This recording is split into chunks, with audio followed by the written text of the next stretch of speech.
Okay. So, allow me to share my screen. Okay, so yung lesson natin for this afternoon is the Philippine pop culture, mga sikat na musika at sayaw bilang napapanahong opyo. So, actually this lesson has been created 2023 pa, 2018 pa nga ata eh. But I'll do my best to adapt to what is available. Ayan, uh, pag-uusapan natin.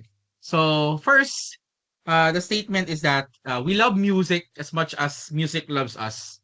Yan. Same with the dance. We love dancing and also the dance loves us too. Di ba? Mahilig tayong kumanta and without a doubt, we can say that Filipinos also are good at singing. Di ba? May mga kilala tayong mga international na mga artists, 'di ba? Lea Salonga, ang dami, basta madami. There are so much names to mention, 'di ba? Teka lang. Saan yung muna sa salamin? So, marami, 'di ba? Just recently sa Coachella, nag-perform na rin ng BINI, 'di ba? So, masaya. Tapos meron pa tayong isa pa si Cat's Eye. Tapos sino pa ba? Marami tayong Pilipinong magaling kumanta sa ibang bansa. May mga sumasali sa mga America's Got Talent, Voice, 'di ba? So magaling talaga tayo kumanta. And sa sayawan naman, magaling tayo sumayaw, no? Hindi pwede magpapahuli ang mga Pilipino sa pagsayaw.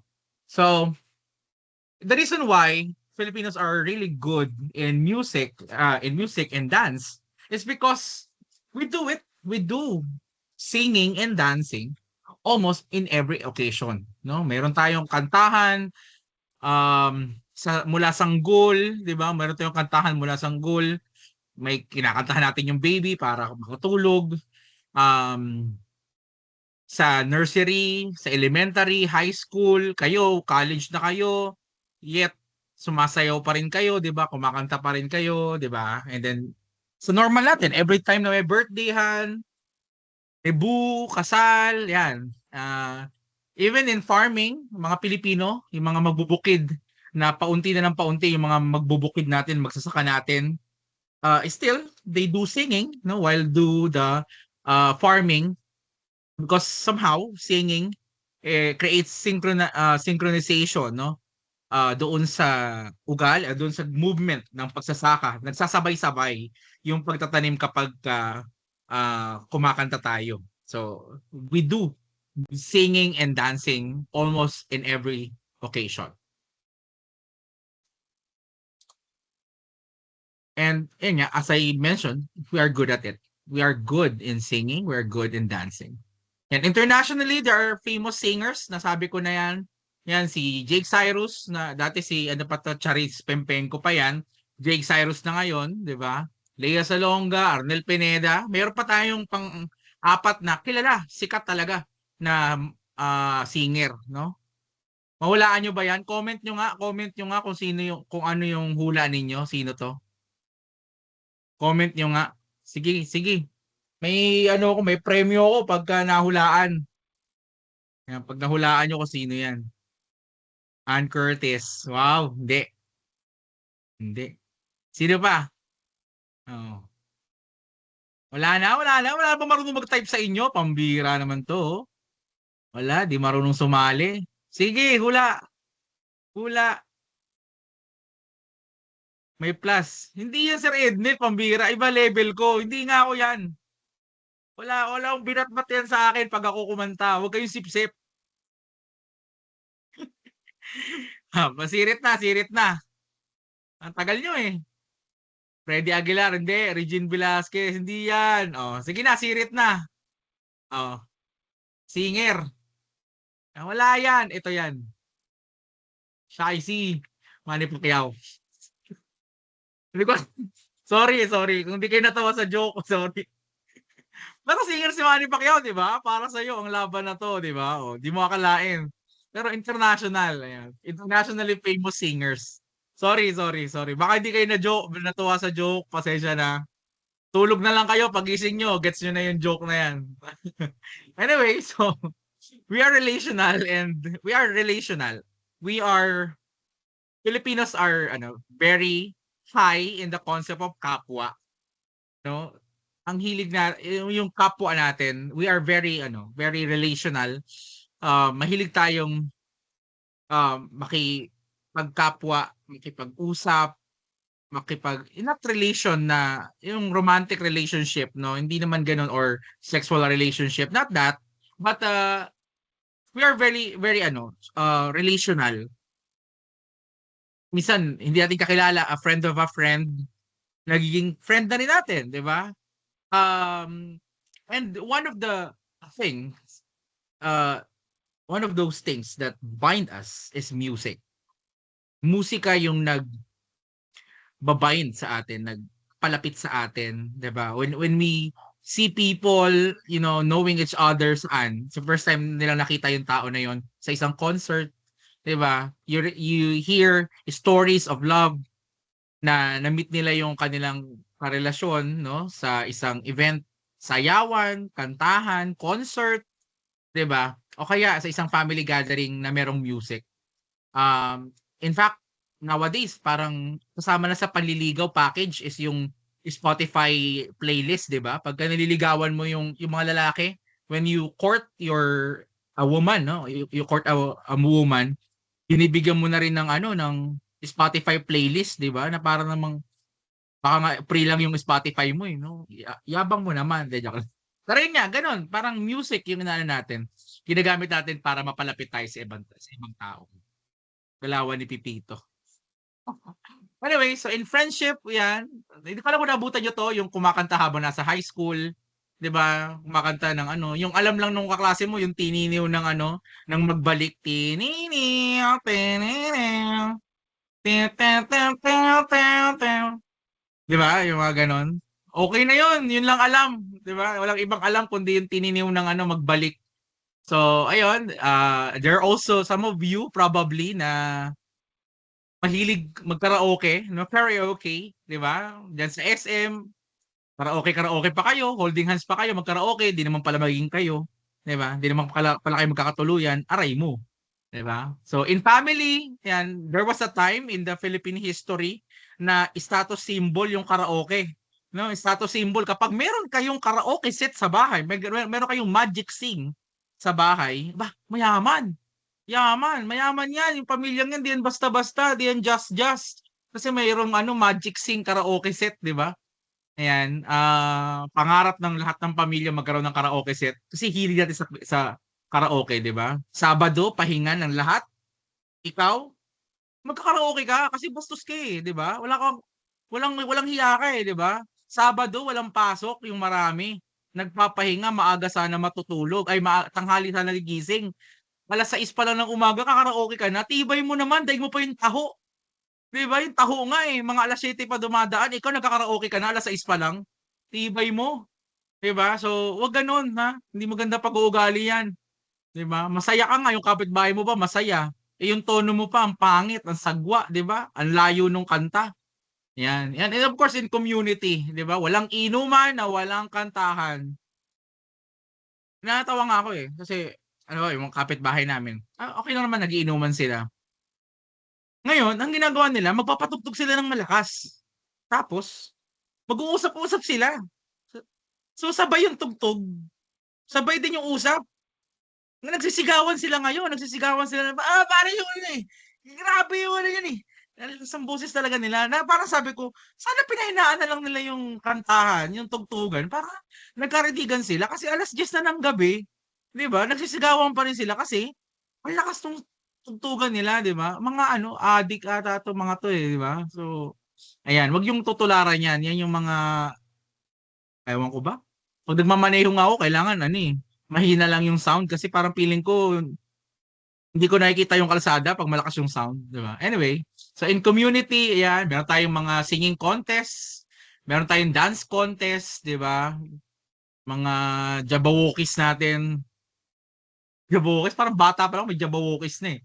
So, ayan, basta mga too late. So, ayan, in the Marxist lens, no, when we say opium as a tool of destruction, the phrase opium of the people originally used by Karl Marx in reference to religion, it can also be applied to mass entertainment, including popular music and dance. In this context, opium symbolizes a means of social control, something that suits this content, that provides escapism, and keeps people preoccupied with pleasure rather than political or economic struggles. So, when we say yung title kasi natin, no, music as an opium, ano, as an bilang napapanahong opio. So, yung musika kasi ginagamit natin siya to suit our discontent, no? To suit yung our um yung ating mga kalungkutan, yung ating kabiguan, yung mga bagay na hindi natin na-achieve, 'di ba? Yung mga bagay, mga gusto natin na hindi natin nakuha, 'di ba? So, gumagamit tayo ng musika para somehow makalimot, no? Hindi ko alam kung gano'n kayo, pero well, sa aming mga millennials naman ako, 'di naman ako boomer. Yan, 33 na ba ako? Oh my God. 33 pa lang. Sa October pa ako. 33 years old pa lang ako, siyempre millennial pa kami. So sa amin, wala talaga pagka na-busted ka, ano na lang, ah, patugtog ka na lang ng ano, ano ba 'yun? Yung hahayaan mo sila, yun na lang, ex-battalion yung papa papatugtugin mo ano, para lang maano mo yung hahayaan mo sila 'no. So, yung problema daw sa babae hindi iniinda, loko, hindi totoo yun. Pagka na-heartbroken, 'pag nasaktan ka, pagka naano ka, siyempre talagang may pait kahit konti, hindi puwedeng wala. Kapag 'di ka nasaktan, 'di mo mahal yun, 'di mo mahal yun 'pag 'di ka nasaktan. Kasi the more you love, the more it hurts kapagka, you know, basta, joke lang. Anyway, umiyak. So, provides escapism, 'yan, saglit na pagkalimot doon sa ano natin, nararamdaman natin, 'di ba? Escapism, saglit na paglaya doon sa nararamdaman natin kapagka sobrang sakit, 'di ba? So, 'yun nga, tumatakas tayo and of course keeps people preoccupied. Nililibang tayo, 'no, nililibang ang mga tao. Instead na mag-focus tayo paano natin maresolba yung ano, yung krisis ng gasolina, 'di ba? Ang hirap sa Pilipinas mabuhay. No, napakahirap dito sa Pilipinas. Unang-una, lahat ng bagay may tax. Ultimo ata paghinga, kulang na lang paghinga, may tax din, 'di ba? Kapal ng mukha ni Ralph Recto eh. Yan eh, napakakapal ng mukha niyan. Yan ang may kasalanan ng mga VAT, ng mga excise tax. Naku, yan, sana talaga mabitay na yan si Ralph Recto. Ano pa ba? Pakahirap. Bagal pa ng pangulo, di ba? Bongbong Marcos eh. Nung una pang ano eh. Ay, joke lang, baka i-upload ko to. Si Bongbong una pang magpahinga, ha? Mag soft drinks, di ba? Siyempre, kasalo, di ba? Una pang mag Coca-Cola eh, di ba? So, hirap naman. Kung bihira Pilipinas na to, hirap mahalin. So, instead na mag-focus tayo paano natin gagalawan itong crisis na nangyari sa atin, nagpapatugtog na lang tayo, nagmu-music na lang tayo, 'di ba? Ayan, nakakabwisit. Anyway, ayan, keeps people preoccupied. Mo yung yung kay Sara Geronimo, kay Sara Duterte, 'di ba? Ano ba yun, yung kilabaste, yung rage, 'di ba? Ano ba yun, yung mga Duterte pa rin. Yun lang naalala ko pero ang tagal matanggal sa isip ko eh. Mga Duterte pa rin, tunay na nagmamahal. Ganun yung tono, di ba? Kupal, lala. Ay, sorry. So, di ba? Lala. Alam mo yun? Isipin mo alam na ng tao na na si Bongbong, ay hindi, binoto ng tao si Bongbong Marcos kasi daw magaling yung tatay. 'Di ba? Magaling daw yung tatay niya, si Ferdinand Marcos. Kaya binoto si Bongbong. Ito nangyayari. Tas na-realize ng mga tao na Hindi pala totoo yun, di ba? Hindi pala totoo yun na porket magaling yung tatay, magaling din yung anak. Di ba? So, tas ngayon, gusto iboto sa 2028 si Sara Duterte kasi daw magaling si Digong na nasa ICC ngayon, di ba? Oh my God! Ano na, gutom na ba ang Pilipinas at wala na tayong ano mag-isip, 'di ba? Wala na tayong lohika sa pag-iisip. Diyos ko.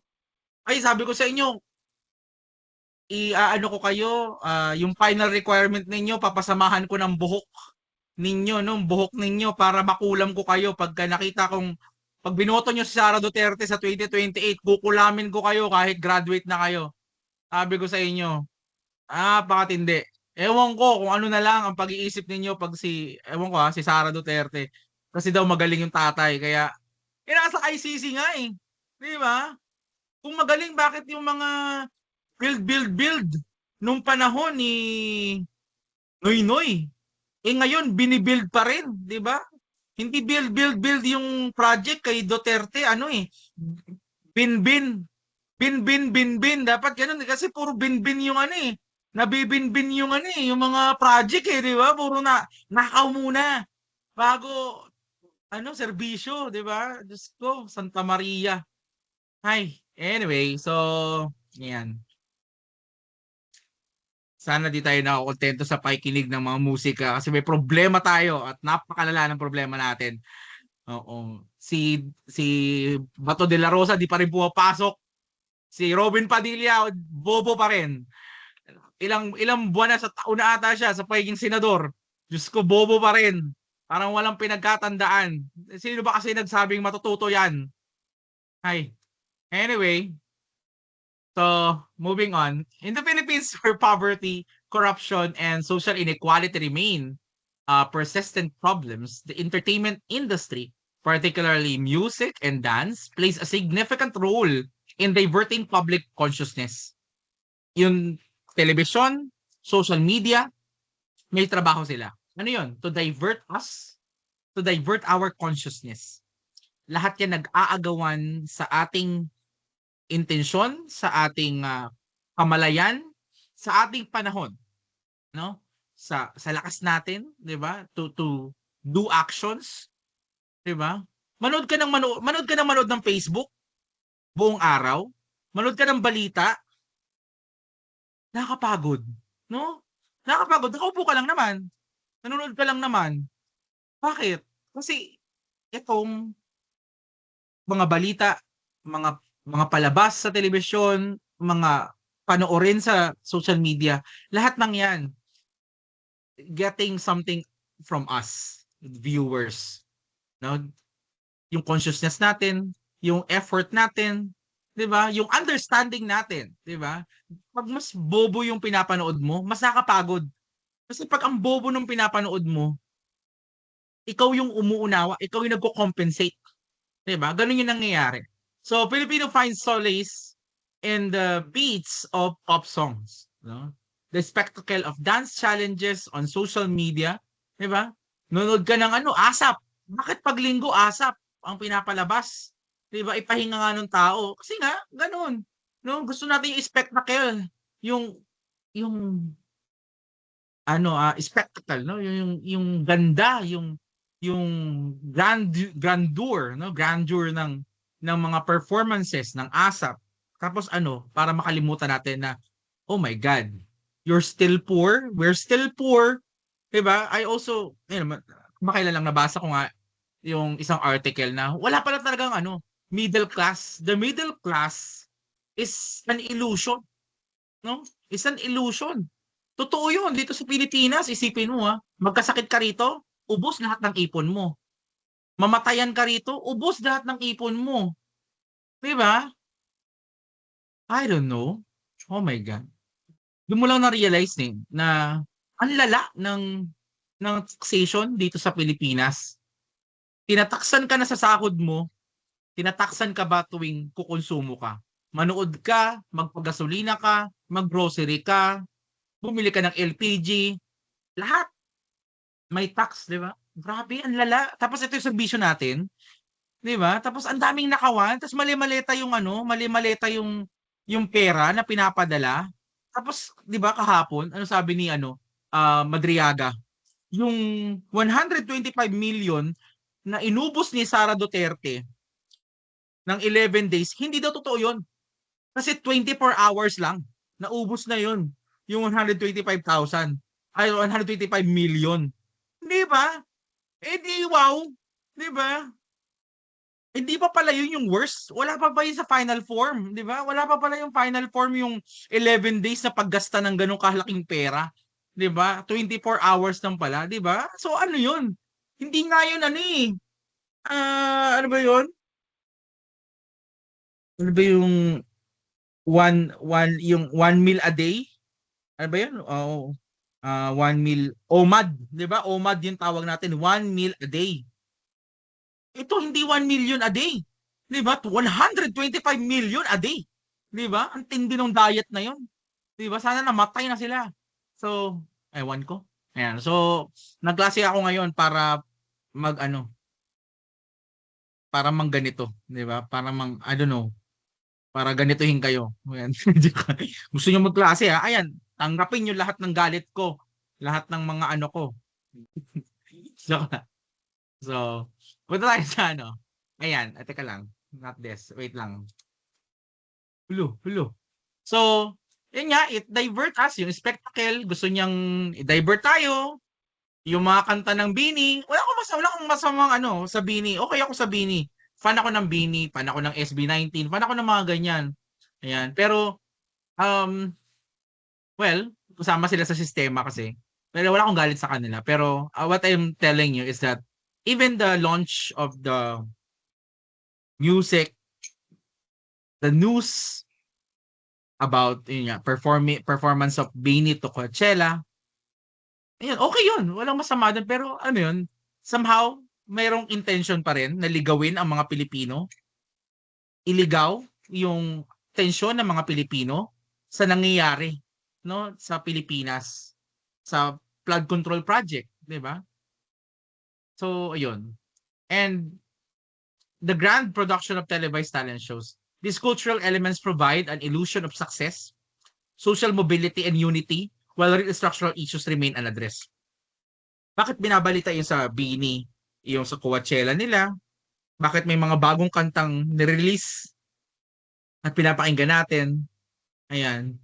Bakit nga ba? Because somehow this cultural element, the music as a cultural element, provide an illusion of success. Fan kayo ng Bini, di ba? Ako rin. Kung fan kayo ng Bini, of course masaya tayo na somehow our kababayan are being seen in the world stage, 'di ba? Through Coachella. But that status or that performance is their success and theirs alone. Kanila lang 'yon. Hindi tayo kasama doon. Lungkot, no? No matter how proud we are, no matter how yung yung grabing ano pakiramdam, diba? Yung saya na wow, finally, look at these girls, diba? This girl group from this to that. Okay, there's nothing wrong about it.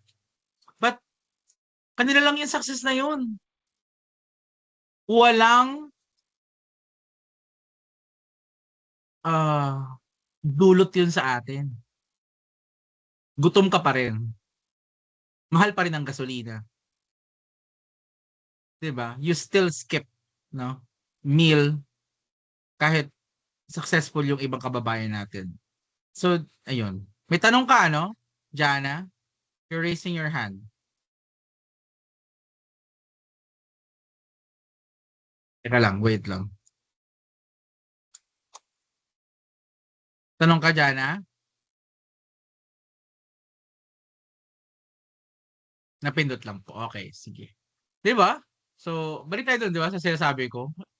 Success nila 'yon, pero kanila lang. Wala 'yun matibay at totoo na balik sa atin or ano, maepekto sa atin. Still mahirap pa rin tayo. Alam mo 'yon?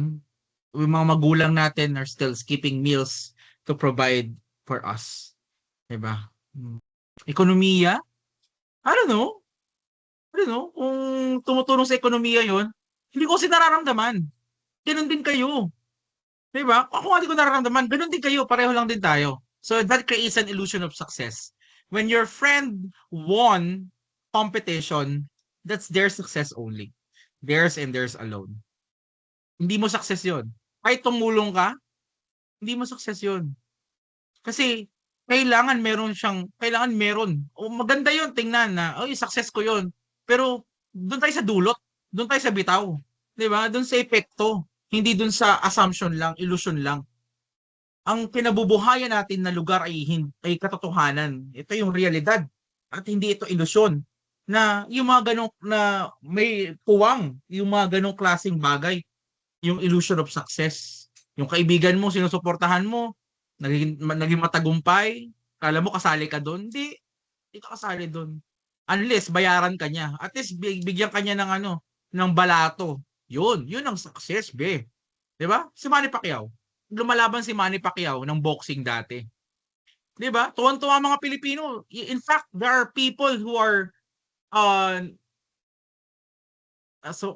kumbaga tinitigil nila yung kanilang trabaho kasi laban ni Manny Pacquiao. And after that, what? After the fight, ano na? 'Di ba?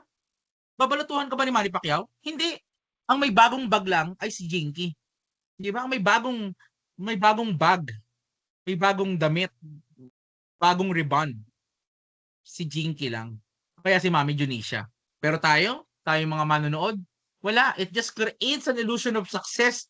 The feeling of patriotism, pagiging makabayan na, oh, Pilipino ako, I'm a proud Filipino. Illusion lang yon. Walang totoo doon. Kasi walang dulot, walang epekto, walang impact. Social mobility. Yung pag-perform ba ng BINI sa Coachella? Umunlad na ba tayong Pilipinas? Does it elevates our position from being third world country into becoming second world man lang? Hindi. Hindi masyado. Wala akong kay BINI. I'm a fan of BINI. Pero ang nangyari, may epekto kasi siya sa atin. Na yun yung nakalungkot. May epekto siya sa atin na nilalango niya tayo. Nilalango, no? Para tayong nilalasing. Nilalasing tayo sa kagalakan, pero pag natanggal na yung amats natin, balik tayo sa realidad. Gutom pa rin ang maraming Pilipino dito sa Pilipinas. 'Di ba? Unity. No, it creates an illusion of unity. 'Di ba sabi ni Bongbong Marcos sa 'di ba si Sara Duterte sa si Bongbong Marcos? Unity yan. O asa na ngayon? 'Di ba? Nung nalaman pa, nito pa, meron palang plano na ipapatay. 'Di ba? Si Bongbong Marcos ni Duterte para si Sara ang maging pangulo, 'di ba? Totoo 'yun. Nung time na pinag-uusapan 'yon, narinig na namin 'yon, may ganong plot na gusto mangyari. Kaya nga di natuloy kasi kumalat. Asan yung unity doon? Illusion lang yung unity. 'Di ba? So, if this music, the dances, yung grandeur, spectacle ng dances creates an illusion, and so with the success, and so with the progress sa Pilipinas. Yung progreso sa Pilipinas, malamang sa malamang, illusion lang din. Bakit? Kasi malaking bahagi pa rin ng Pilipino mahirap. Pangalawa, yung mga working force ng Pilipinas, napakakawawa. Sobrang unfair. Isipin mo ito, ayan, baka kasi kasama kayo dun sa mga nabibiyayaan ng mga ayuda. Okay lang problema dun, no? It's a good thing. Pero hirap 'Di ba? Kawawa yung nagtatrabaho, hindi binibigyan ng ayuda kasi may trabaho. Kinukuhanan ng tax kasi may trabaho. Yung mahirap na mahirap, may ayuda na, wala pang tax. Actually, hindi rin Kasi mayroon silang tax sa kada konsumo nila. 'Di ba? Yung dumating na tayo sa punto kung saan ang taxation dito sa Pilipinas hindi na siya hindi na siya nararamdaman ng working force as a responsibility, kundi as a burden. Naging burden na yung tax. Kailan mo siya maramdaman maging responsibility siya? Pag nakita mong mayroong galaw, no? merong epekto yung tax mo, di ba? Ang laki-laki ng tax natin. Tapos makita mo yung kalsada, lubak-lubak. Dito sa Valenzuela, ang pangit ng asfalto ng mga sa Valenzuela. Sa totoo lang ha, hindi ko alam kung may kamag-anak, baka may kamag-anak kayo na taga DPWH ng Valenzuela. Pakisabi naman sa kanila, ang pangit nila gumawa ng asfalto. No, ang pangit nila mag-asfalto, hindi pantay-pantay. Di ba? Ang pangit ng gawa talaga. Pumunta kayo ng Maynila, ng Manila, ng Quezon City, may mga kalsada doon na naka-asfalto, ang ganda. Dito sa Valenzuela, ultimo asfalto, tinitipid ata, 'di ba? Ang ginagawa ano, patsi-patsi, 'di ba? Ewan ko. Ewan ko ba rito. Ang hirap mahalin ng Valenzuela. Totoo lang. Alam mo ba maganda sa Valenzuela? Oo. Hindi po. Kasi hindi naman talaga. Akala lang mo na illusion lang 'yun, Mayor. No? It's kasi upload ko 'to, no. Pero totoo naman eh. Ang hirap, 'di ba? Ang iisipin mo, sabihin mo maganda yung, oh, maganda mag-aral dito. I agree on that. Pero buti ko sana kung sa eskwelahan ka rin nakatira, 'di ba? Babiyahe ka pa eh. Babiyahe ka, yung kalsada mo, problema, 'di ba? Anyway, so ang daming ilusyon at tayo nagiging delulo lang. Dilulo. Ay, dilulo hindi dilulo iba 'yun. So, next. Yan. Gusto ko pakinggan niyo yung bagong Pilipinas hymn. Sorry. Itong bagong Pilipinas hymn is kanta mula nung panahon nung maupo si Bongbong Marcos para ano, para somehow lusunin tayo sa pag-iisip na bagong Pilipinas nga ito na meron tayo. Gold. Golden age kasi lahat gold. Lahat presyong gold, 'di ba? Yung gasolina, presyong gold. Yung pagkain, presyong gold. So, ito yung bagong Pilipinas. Pakinggan natin ha. Hindi ko tatapusin, kalahati lang. Ay, wait. Ano? Ba't kasi may advertisement? Naka-premium naman ako. Stop the sharing. Kailangan may audio.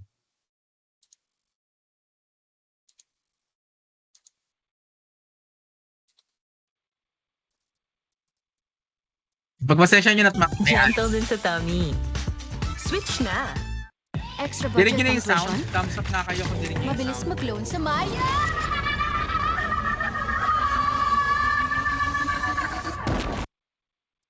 Yan, bagong Pilipinas hymn. Panahon na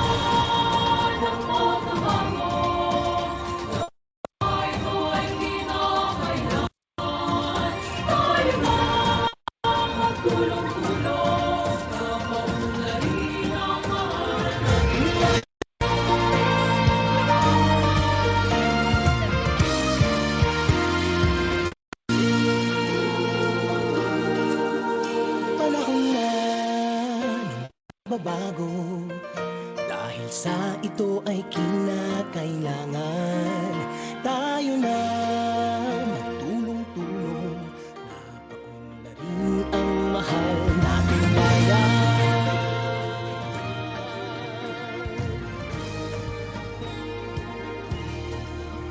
Panahon na magbabago at ayos ang mga dapat ayusin. Dapat lang maging tungkulin ng bawat mamamayan dito sa atin. Ng pagbabago patungo sa pag-asenso, magsikap ng mabuti at nang guminhawa tayo. Malaki natin sa mundo at ipamalas ang bagong Pilipino at bagong Pilipinas.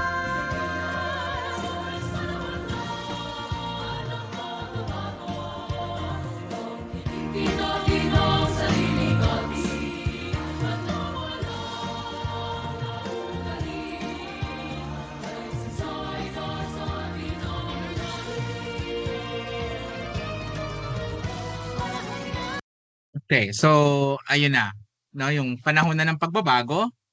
So, 'di ba? Kaya yung lyrics na 'to. Saan na 'yon?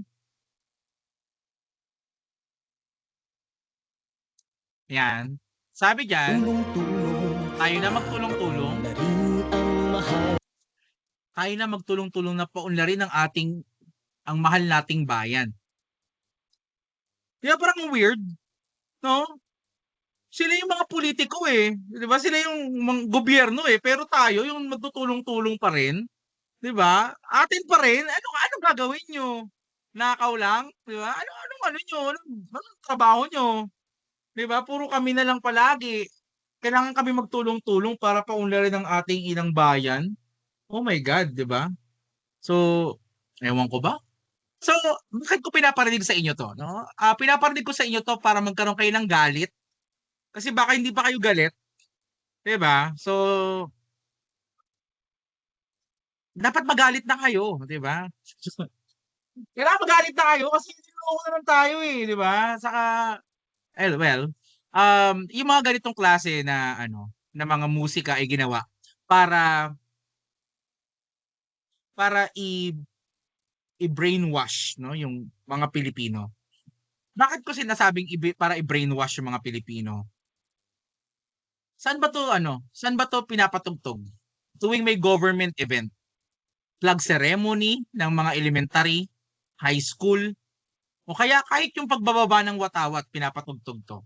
Lahat ng opisina ng gobyerno, tuwing merong flag ceremony, required na ipatugtog ito. Bakit? Kasi para tumimo, manatili sa utak natin, 'di ba? Na pagka inobserbahan ninyo yung kanta, masyado niyang masyado niyang pinapa-boost yung pagtingin natin bilang mamamayang Pilipino, pero to the level lang ng pagiging mamamayang Pilipino, na para tayong kasangkapan lamang, 'no, na parang bahagi tayo ng isang malaking sistema na hindi tayo yung nagmamaneho, kundi may gobyerno, 'no, na kumokontrol sa atin. Yung ganyang klase ng pag-iisip na o ganyang klaseng patriotism ay hindi na bago sa lipunang Pilipino. Yung paggamit ng awitin para i-normalize yung kaisipan para sa mga mamamayang Pilipino, hindi na rin bago yan. Ginamit na yan nung unang panahon. Ito yung panahon ni Ferdinand Marcos Sr. Nung panahon ni Ferdinand Marcos Sr., meron din ganyang klaseng awitin. Ito rin ay pinapatugtog sa mga government events. Pakinggan natin, no, yung bagong lipunan or the new society na ito yung patriotic song panahon ni Ferdinand Marcos Sr.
Yan. So, yan yung bagong lipunan nung panahon ni Ferdinand Marcos. So, 'di ba?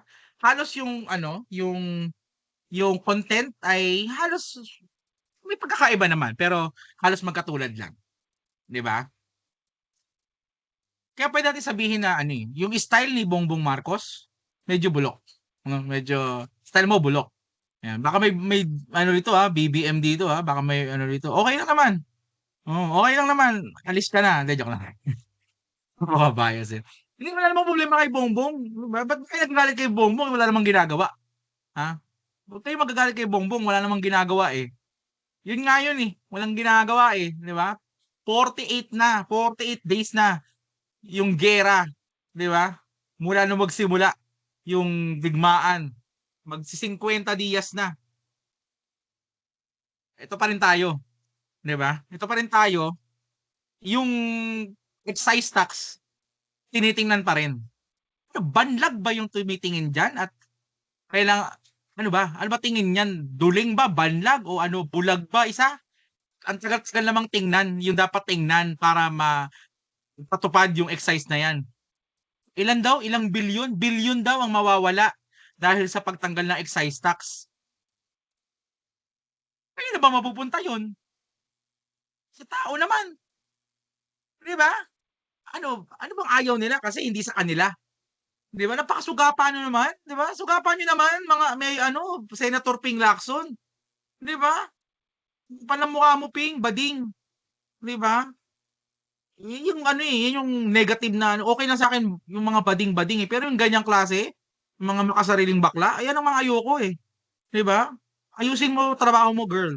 Nakakabwisit ka. Pero yun nga, bakit ayaw nilang itanggalin yung excise tax? Kasi daw, mababawasan yung kinikita ng gobyerno o yung magagamit na pondo ng gobyerno. Paano mapupunta yun? Sa tao rin naman. 'Di ba? Sa Pilipino rin naman. Ba't ayaw nilang tanggalin? 'Di ba? Pansamantala lang naman, di lang naman ngayon lang naman at merong krisis. 'Di ba pangmatagalan na ba 'yan? Hindi. Ewan ko ba dito sa mga kaya kung ako sa inyo, kung kayo binoboto pa rin, idol pa rin si Robin Padilla. Idol pa rin si Robin Padilla. Iboboto pa rin si Sara Duterte, 'di ba? Sabi ko sa inyo, kahit si Philip Salvador, iboto ninyo, kukutusan ko kayo, sabi ko sa inyo. Si Philip Salvador, walang magagawa yan. Puro lang puso-puso yan. So, ayan. Anyway, moving on. Yung style ng pagbe-brainwash sa lipunan ay hindi na bago sa lipunang ito. At ang paggamit ng musika para mag-inculcate ng mga galaw, kilos, para responde na yung way natin ng pag-respond, hindi na yun bago. Kasi ever since, ginagamit na yung musika para doon. Next. Look. So, punta tayo sa dominance of popular music and dance in Philippine society. So, ba't nga ba naging dominante ang musika at sayaw sa Pilipinas? Number one is the fiesta culture and national identity. Siguro matatapos tayo ng mga 7:30 or mga bago mag-8. Okay. 6:59. Okay lang yan. So, una is the music and dance are deeply ingrained in the Filipino way of life, largely influenced by centuries of Spanish colonization and indigenous traditions. The festive nature of Philippine culture is evident in events such as town fiestas, where music and dance performances are central. While these events reinforce national pride and identity, they also serve as a mechanism of maintaining the status quo, the celebratory destruction that momentarily obscure economic hardships. So, yung fiesta and national identity. So, itong dalawang ito ang dahilan kung bakit napaka-dominant ng music and dance. May fiesta tayo. I don't know if ever experience a fiesta, pero masaya fiesta. Sa Marilao, may fiesta kami, no? Every 4 years may fiesta sa amin. Lahat ng bahay required maghanda. Yan, lahat ng Katolikong bahay dapat maghanda. Kasi pwede kang pumasok sa bahay ng iba para makikain. Kailangan ganon. Kapag hindi ka nagbukas ng pintuan mo para makakain yung ibang tao, ang tawag sa iyo madamot. Ang tawag sa iyo sugapa. Ganon, no, merong peer pressure na nangyayari kapag fiesta. Ganon, parang siya reinforcement siya ng kapangyarihan mo, no, ng bitaw mo kung may bitaw ka talaga. Sige nga, sa fiesta nga magpakain ka. So ano gagawin mo? Gagastos ka para magpakain ng iba. Gagastos ka para pagandahin yung bahay mo para hindi naman nakakahiya kapag may pumasok na iba. Ang dami mong gagawing preparation para para magmukha kang hindi tawa-tawa o kaya ay walang masabing hindi maganda. Okay lang naman yun, pero yung totoo, kahit naman ano gawin mo, may masasabi sa'yo. Totoo yun sa lipunan natin. Hindi ko alam kung bakit, pero totoo yun. No? Na kahit anong gawin natin, para tayong araw-araw pinapatunayan yung sarili natin. When in fact, pwede namang hindi. 'Di ba? Ako bilang tatay. Nung first birthday nung anak ko, saka lang kami naghanda ng marami. Saka lang kami naghanda ng ng may imbitadong iba. Sa second birthday, kami lang ng pamilya kumain. Sa third birthday, kami lang ulit ng pamilya yung kumain. Bakit? Kasi kahit magpakain ka sa ibang tao, may masasabi sila sa'yo. Hirap, no? Medyo sawa na ako sa pagiging people pleaser. Hirap eh. Kahit naman anong gawin mo eh. Hindi mapiplease yan. Sabi nga ni Enigma, tunay lang ang mananatili. 'Di ba? So, sa buhay natin, ganun din. Yung mga tao, yung mga kaibigan natin, yung tunay lang, yung may iwan. Kapag iniwanan ka na, ibig sabihin hindi tunay yun.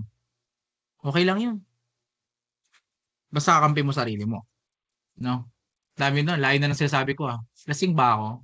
So, yan. Pero I hope you get something from what I'm saying.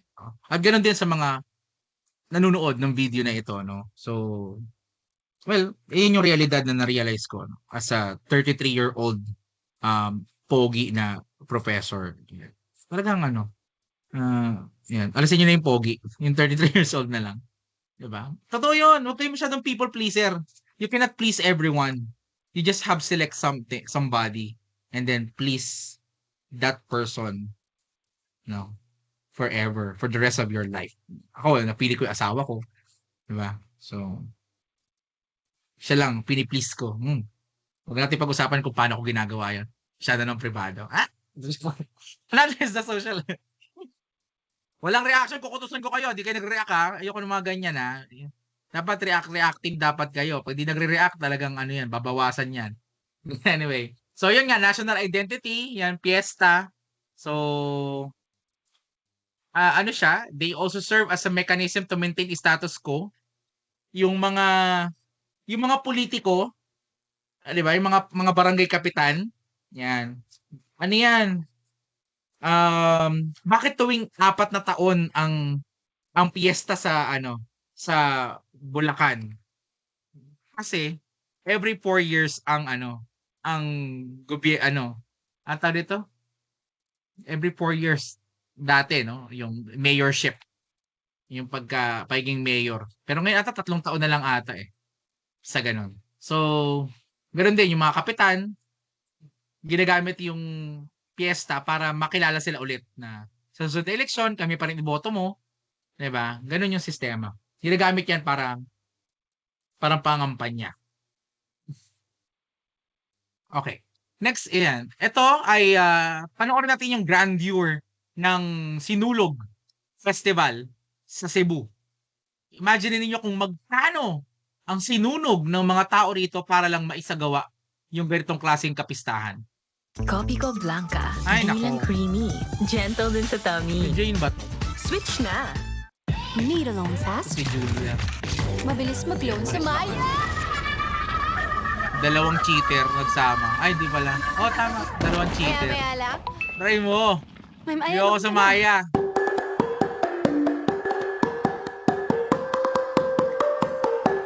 Cebu City.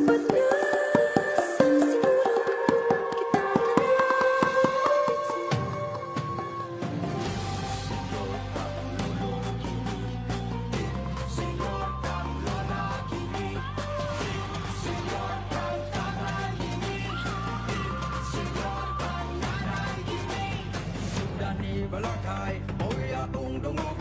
Sayaw na gipari sa pagihog sa sulok. Pagkachino padampim, anang sa Santo Niño, iyalan na kinabuyaron, malipay ang Ginoo. Sinulog siya gitong kusog. Bitsinyor, bitsinyor, ng sa ulo. Sa sinulog, kitang tanan, magpitsinyor. Sulod na sa sinulog, kitang tanan, magpitsinyor.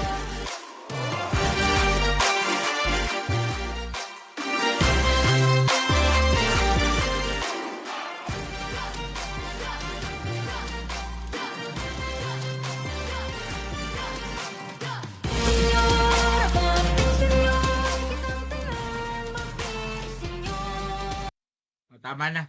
Yan, makapumunta na kayo ng Cebu. Sabi nyo, sana all sa Cebu, di ba? Sa Valenzuela, di ko alam, meron ba tayong ganyan sa Valenzuela? Sugod na sa Valenzuela. Hindi, joke lang. Hindi, joke. Ano daw ang tawag dito? Baka pag sa atin yung yung Santo Niño dito sa Valenzuela medyo singkit, no? Kasi si Mayor West singkit di ba? Kamukha nung yung dun sa ano ba yun, yung sinakulo, Korean yung bantay, di ba? Korean yung bantay. Nakakatawa. Anyway, so ngayon, next na nga tayo. Ba't ko nga ba pinapanood sa inyo yan? Okay, so festivals in the Philippines often serve as celebratory distraction that momentarily obscure economic hardship due to several psychological, social, and cultural reasons. So ba't nga ba siya naging obscurity for economic hardship? Number one is the festivals are usually become a temporary escape from economic struggles. Saglit na paglimot na mahirap pala tayo, be. No? So, festivals provide a break from daily struggles by creating a sense of joy, community, and celebration. Even in times of financial hardship, people prioritize fiestas and town celebrations because they bring sense of normalcy and hope.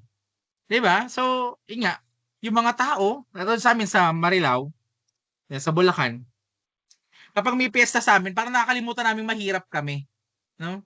Kasi nga naman, siyempre, ang dami naming handa, di ba? Ang daming pagkain. Yun. Di ba? Parang normal lang sa atin yun. Ay, ito yung normal namin. Pero pagtapos ng piyesta, gutom na kami dahil pa utang. Baon pa sa utang. So, it break from daily struggles. Ayan. Escape from economic struggles. Yung hirap na naramdaman mo for a week o kaya for a day, makakalimutan mo yon. Kasi nga naman, ang daming pagkain, ang sagana. Pero pagkatapos ng piyesta, di na nagpapansinan, nagpaplastika na lang kapitbahay. Pero nung piyesta, uy, pasok kayo, makikain kayo rito. Di namin betchin yan para antukin kayo, mga kayo patay gutom. Diba? So, ngayon. Collective happiness and unity. Festivals unite communities, that's true. No, it unites us, reinforcing social bonds. This helps people momentarily forget personal or societal difficulties. The music parades and dances create an atmosphere of togetherness, overshadowing issues like poverty or unemployment. Another is the psychological boost. No, yung kulay, yung sound, yung energy of festivals stimulate happiness hormones or yung dopamine, making people feel good despite their financial situations. The idea of enjoy now, worry later prevails even if it means borrowing money for the celebration. Sabi ko nga sa inyo, kapag may piyesta, yung iba nangungutang. May panghanda lang. Kasi ayaw nilang mapahiya. Religious and cultural resilience. Ayan, many Philippine festivals have deep religious roots, katulad ng Sinulog sa Santo Niño, Pahiyas, Panagbenga. Ayan, faith-based celebration reinforce hope and gratitude, making hardship feel temporary rather than permanent. Diba? Yung faith, wala namang problema sa faith, sa pananampalataya. It's a hope, diba? Kaso, may mga pagkakataon na, yung hope natin, parang umaasa tayo na temporary lang ito. Pero totoo, minsan yung epekto ng kahirapan, hindi na siya temporary. No? Minsan, permanent na siya eh. Diba? Diba sa edukasyon? Alam mo, marami akong estudyante, mahirap. Yung edukasyon, yung kanilang pag-asa, pero dahil sa sobrang hirap nila, ultimo yung edukasyon, di nila mapanindigan. Di nila mapasukan yung klase nila kasi wala silang pera eh. Alam mo yun, ang hirap. Tapos, di ba? Okay namang manampalataya. Ayos naman ang pananampalataya. Ayos din yung pag-asa. Pero, you know, reality, siguro it's a pill hard to swallow, but sometimes hope and faith, no, parang hindi siya enough to get us out from what we are experiencing right now, 'di ba? Iyon. Kailangan natin ng kilos. Kilos pa rin yung pinakaano, yung mahalaga. Sabi nga nasa Diyos ang awa, nasa tao ang gawa. Kung puro tayo hope lang and faith, walang mangyayari din. Kailangan meron tayong gawa, 'di ba? So, ayun, economic boost, yan. So, festivals create economic boost by creating temporary job. Ayan, yung mga dancer nagkakaroon ng kita, mga singer nananalo ng pera, mga beauty pageant, 'di ba? Yung beauty pageant na yan, ano yan, sugal yan eh.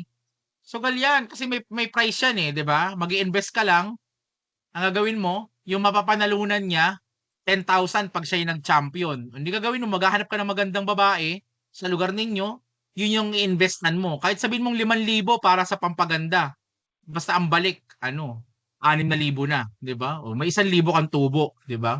Ganun ang nangyayari diyan.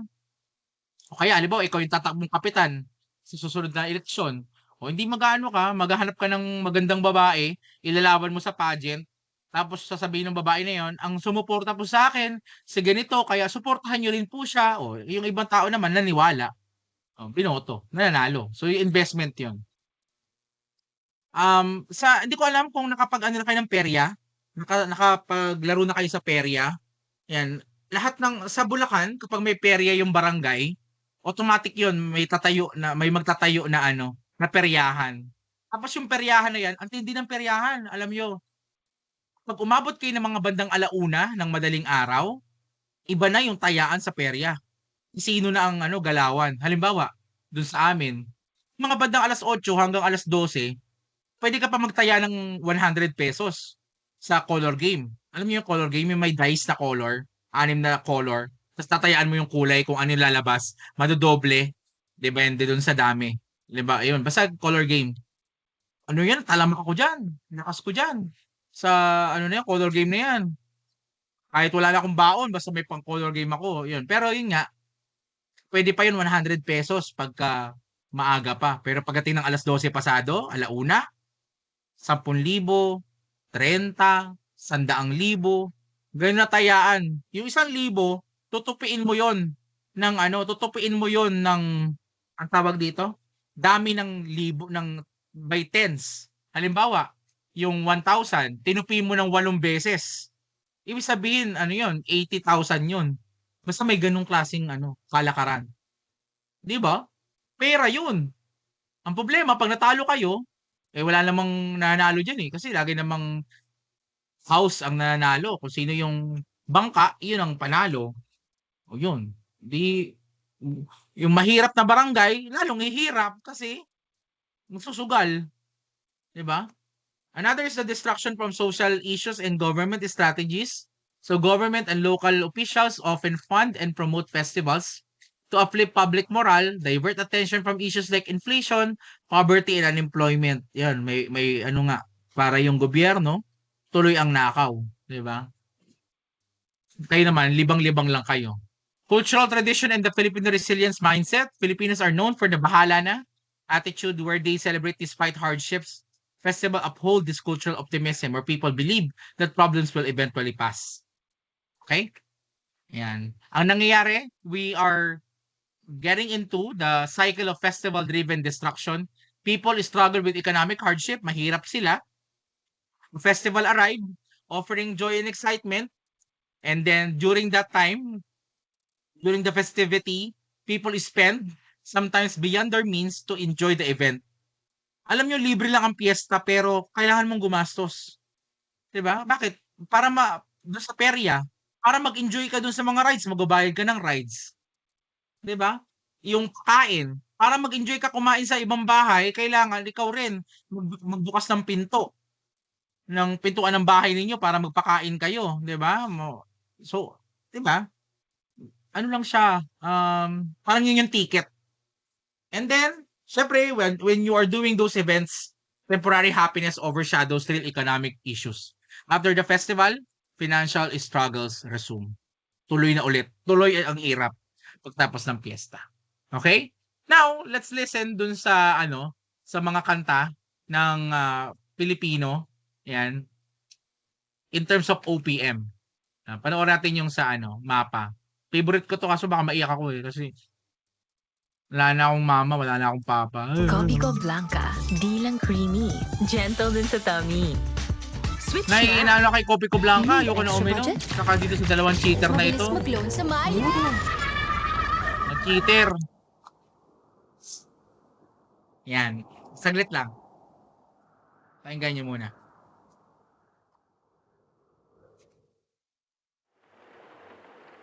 La chara chara, la chara chara, la chara chara chara, la chara la chara chara, la chara chara, la chara chara chara, la chara la chara. Mama, kamusta na di na? Tayo laging nagkikita, miss na kita sobra. Lagi na lang kami ang nauuna. Di ba pwedeng ikaw muna, akin ang pangamba? Dahil ikaw ang aking mata sa tuwing mundo'y nag-iibang dahilan ng aking paghinga. Kaya huwag mag-alala, ipikit ang iyong mata, tana, pahinga muna, ako nang bahala. Labis pa sa labis ang iyong nagawa, mama, pahinga muna, ako na. La tara tara, la tara tara, la tara tara tara, la tara la tara, la tara tara, la tara tara, la tara tara tara, la tara la tara. Papa, naaalala mo pa ba nung ako'y bata pa, di ba? Aking puso yung hinanda sa mga bagay na buhay ang may dala. Dala ko ang iyong bawat payo, at hanggang sa dulo, magkalayo man tayo, ako'y tatayo, pangako, tatay ko. Dahil ikaw ang aking paa, sa tuwing na ako'y gagapang ng dahilan ng aking paghinga. Kaya huwag mag-alala, ipikit ang iyong mata, tana, pahinga muna, ako nang bahala. Labis pa sa labis ang iyong nagawa, papa, pahinga muna, ako na. La tara. Yan. Baka maiyak na iba dyan. Diba? Baka patay na yung tatay nyo, kaya nanay nyo. No? Bad trip, no? Pangit ng mga magulang natin, pambira. Kung kailan kaya nating magbigay ng tulong sa kanila, kung kailan saka sila mamamatay. Parang ewan. Ay, nako. Anyway, so, bad trip. Hirap, no? Hirap bumawi. Patay na eh. Paano ka makakabawi? Patay na yun. So, anyway, moving on. Ayan, ang sabi ng Bini daw, ang buhay daw ay isang karera. Ayan. Ay, ano ba yun? Di karera. Sabi ng Bini. Pakinggan natin, mabilis lang. Coffee ko brown, saktong timpla. Coffee ko Sarap brown naman. pumpa up. Try this. Sarap. Pampa up. Ano daw? Pampaa? Cheater. Ayan, karera.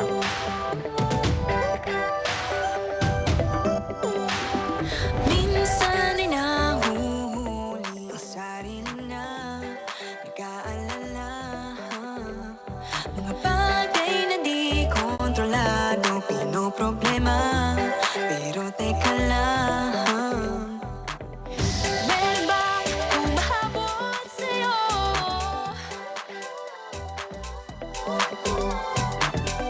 Di naman dapat matulin ang pagtakbo. Sino bang nagsabi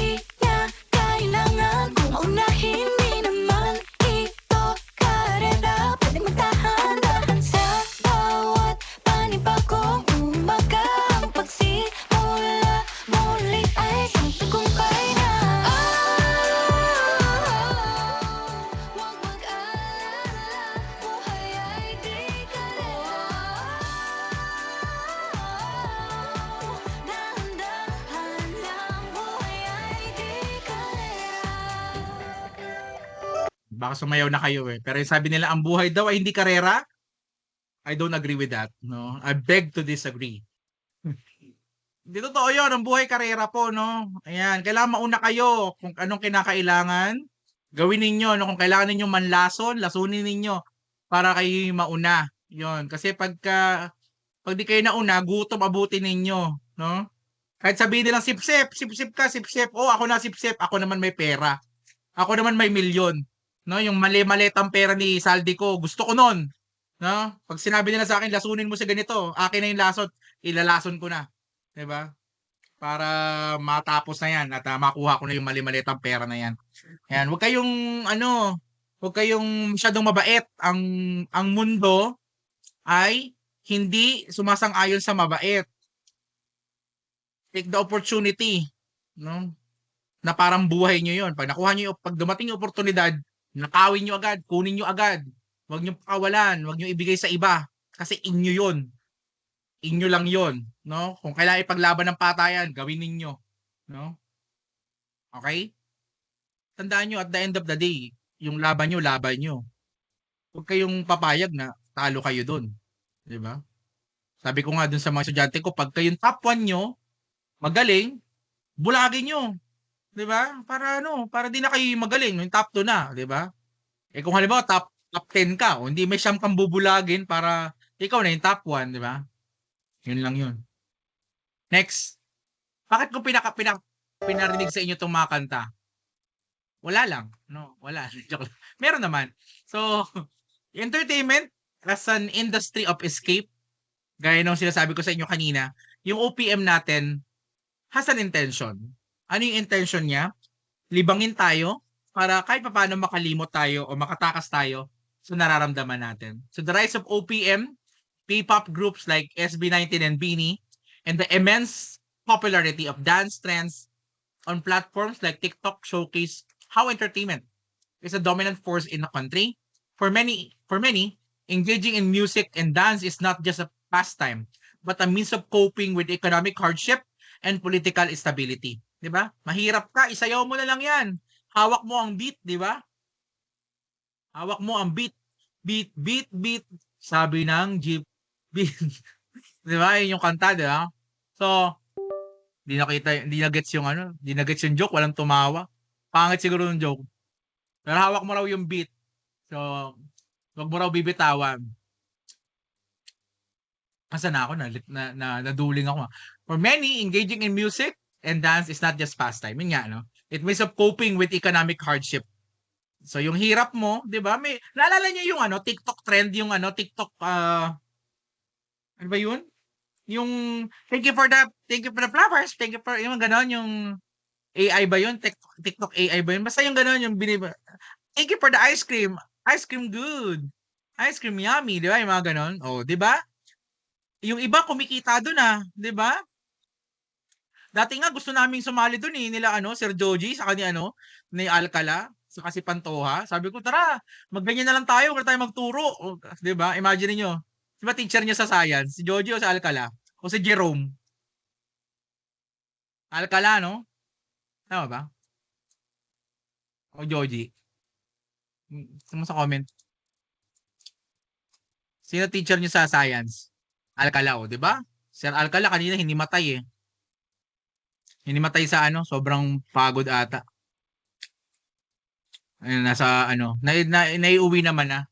Nakauwi naman na. Pero hinimatay kasi hindi kumakain tapos sobrang init siguro kaya ayun, hinimatay. Kawawa nga eh. Anyway, buhay naman siya, buhay naman si Sir Alcala. Okay.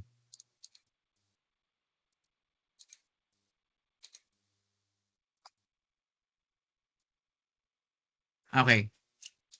Okay naman na, nasa bahay na. 'Yon. So, anyway, 'di ba? Dapat 'yun na lang trabaho namin. Kaso wala eh. Hindi kasi ayaw nila sumayaw eh, hindi sila willing. Sabi ko, ikaw Alcala, pagka ikaw yung ganyan, daming yung aso yung ibibenta para kumahol-kahol.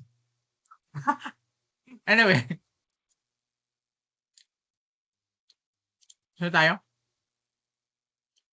Television shows such as ASAP and its showtime exemplify how entertainment programs use performances to maintain mass appeal while offering little to no critique to societal problems. 'Di ba?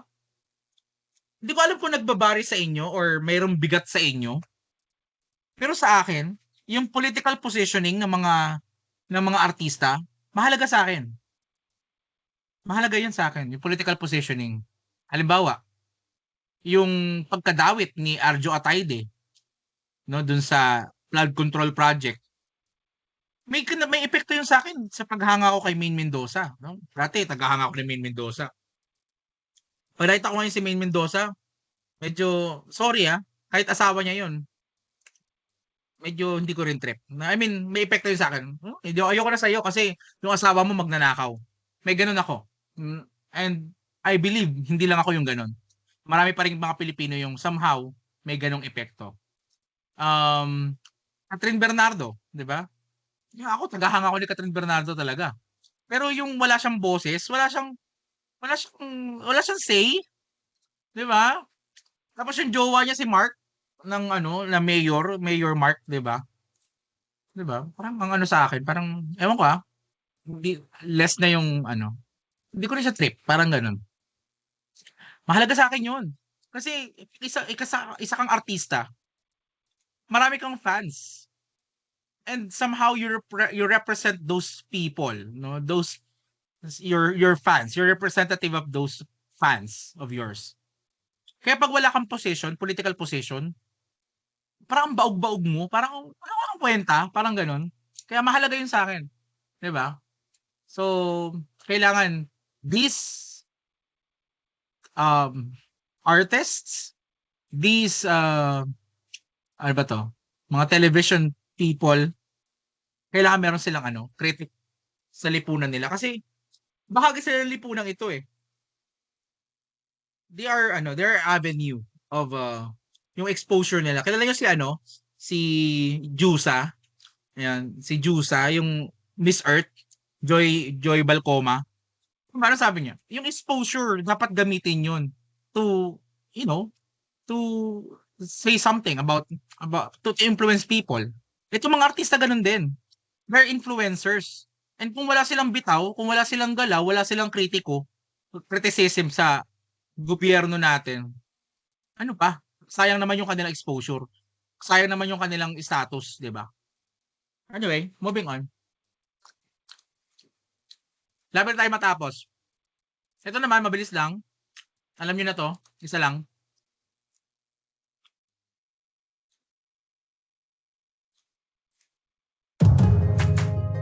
Come on in, look at what we've got. There's so much more in just one stop.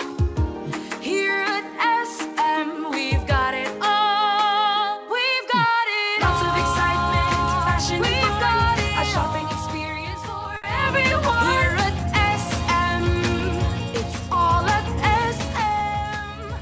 Here at SM, we've got it all for you. Come on in, look at what we've got. There's so Pwede. much more. Ba't nga ba may ganyan? Ba't nga ba pinanood ko sa inyo yan? So, social media and the virality of dance challenges, yung mga ganyang klaseng kanta, yung kanta ay ginagamit natin para manatili sa isip natin yung mga brand, no, yung mga brand, mga pangalan. So, in platforms like TikTok, Facebook, and YouTube, you have made music and dance even more pervasive in Filipino culture. Viral dance trends such as the Tala dance craze by Sarah Geronimo or the Gento challenge by SB19 not only unite people but also create a culture of hyperconsumption, or refers to the societal trend where people excessively buy, consume, and dispose of goods and services beyond their basic needs. It is driven by consumerism, advertising, and social pressures, making consumption not just about survival, but also about status, identity, and pleasure. These trends encourage destruction and desensitization, making it easier for people to focus on entertainment rather than engage in meaningful discourse about national issues. So, yung mga tao, yung mga brand, ginagamit nila yung music nila para ma-retain yung brand sa isip ng mga audiences. Creating hyper-consumption. Ibig sabihin, kahit di mo na kailangan, binibili mo pa rin. Parang nabubudol dahil dun sa, alam mo, itong sa SM, di ba, napaka jolly nung kanta. Sobrang, di ba, parang ang ganda-ganda, parang sa tenga, di ba, parang ang saya-saya. So, bumibili ka sa SM kahit di mo naman kailangan. Di ba? Pupunta ka ng SM kahit di naman kailangan. Pag pupunta ka ng SM ngayon, lahat ng SM may parking lot, may parking fee na. Dati SM Marilao, libre mag-park, ngayon may bayad na, di ba? So, hyper-consumption. And it's where people excessively buy, consume, and dispose of goods and services beyond their basic needs. Tapos sobrang trending ng mga ibang sayaw, kahit hindi naman kailangan sabayan, sinasabayan ng mga Pilipino. 'Di ba? Ultimo matanda, nagtatala. Tala. 'Di ba, imagine mo, yun yung tala. Sinasayaw ng matanda. Yung hawak mo ang beat, sinasayaw ng mga matanda sa Zumba. 'Di ba? Matanda na. Ang payat-payat na nag-Zumba pa. Ano bang gusto niya? Ba't siya nag-exercise ng Zumba? Baka pumayat pa siya lalo. Pakailan mo ba, sir? Gusto sumayaw ng tao. Sorry. Dinadamay ka ba? Pakilamera ka, gusto nila yun. Pero yun nga, wala problema. Kaso nga may mga pagkakataon kasi na sobra na, parang hindi ka naman kailangan makitrend sa lahat ng trend. 'Di ba? Ang pangit-pangit mo sumayaw, sayaw ka ng sayaw, 'di ba? Yung parang singer lang yan. Pag yung singer, yung kumakanta sa karaoke, ang pangit ng boses, 'di ba, pinapatigil mo rin, 'di ba? Ganon din yung sayaw, pagka pangit sumayaw, patigilin nyo rin, 'di ba?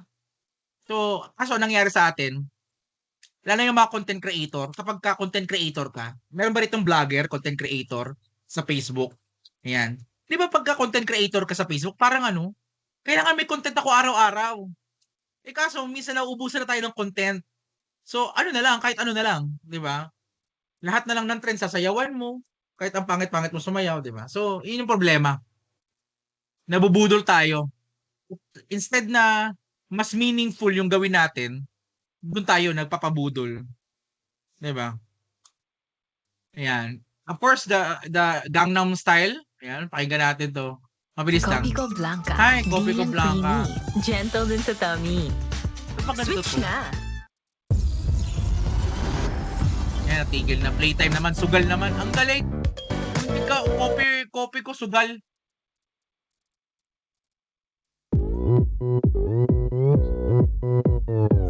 Tagal na nito, no? Oppan Gangnam Style. Sayaw muna kayo. Gangnam Style. 낮에는 따사로운 인간적인 여자 커피 한 잔에 여유를 아는 품격 있는 여자 밤이 오면 심장이 뜨거워지는 여자 그런 반전 있는 여자 너는 선호해 낮에는 너만큼 따사로운 그런 선호해 커피 식기도 전에 원샷 때리는 선호해 밤이 오면 심장이 터져버리는 선호해 그런 선호해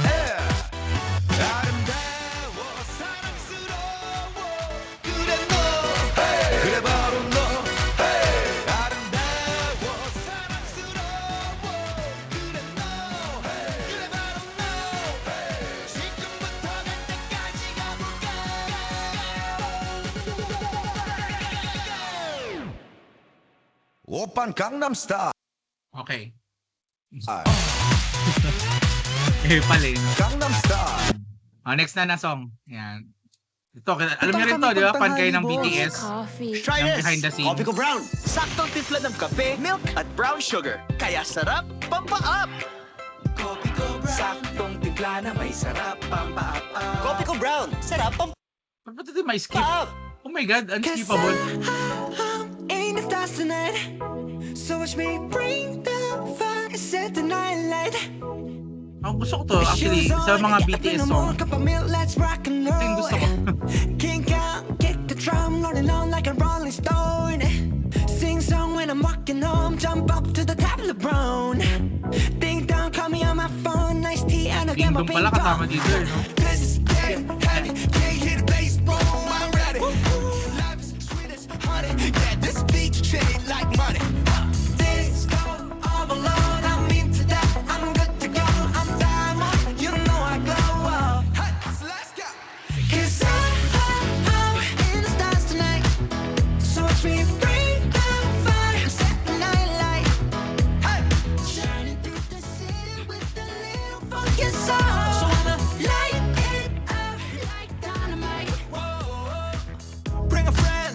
Okay na. Tama na yan. Join the crowd. Okay.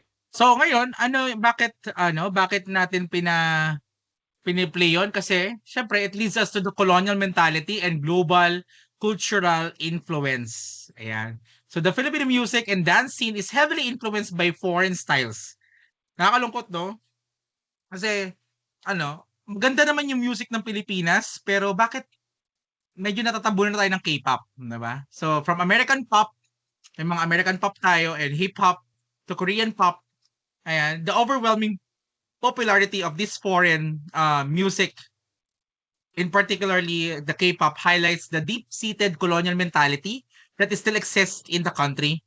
While it fosters global connectivity, it also reinforces the preference for foreign cultural products over homegrown talents, further complicating the development of an independent and critically conscious Filipino cultural identity. Diba? So parang ang hirap umunlad ng kantang Pilipino pag ang daming kalaban. Mas maganda yung musika ng K-pop, mas jive, mas lively yung American music, 'di ba? Tas yung Pilipinas,